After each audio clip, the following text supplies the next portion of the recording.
Sinundan naman akong ibang lahi, guys. Nainis ako sa kanya kasi panagtanong-tanong ng holiday ko. Ayaw ko naman pag i-vulgar ng holiday ko. Kasi sa susunod bantayan ako doon kagaya dati. Sinundan niya ako. Pumasok na. Matagal nang sunod-sunod niya sa akin lahat. Umakyat ako sa third floor, second floor, first floor. Sunod siya sa akin, halin sa ground floor.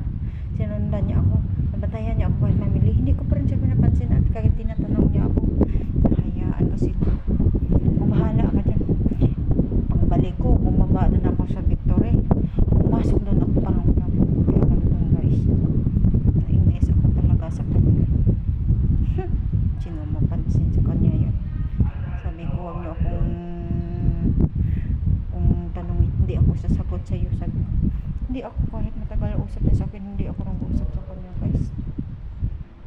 Ang pala niya sa akin, dala niya ko sa kwento niya para visit lang talaga yung ibang lahi na to pag natakot na ako, guys, kasi dati nakaroon ako doon dati na kapalagi ng holiday ko, binabantayan ako doon 3 buwan pa naman hindi ako nakabalik doon sa Central dati, guys, kasi palagi siya akong inaabangan na doon.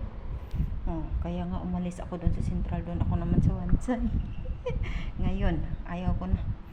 Kung tapos tinatanong niya ako kahit ano, hindi ko pinapansin. Bala ka dyan. Isip ko lang, parang wala ka lang bang pakialam kahit na ano ka na, kahit anong tanong niya sa'yo, parang hindi, wala mo lang naririnig. Ganon lang siya, guys. Tayo iwas lang tayo, guys, at mga kwento-kwento na para hindi tayo madala, guys. Salamat.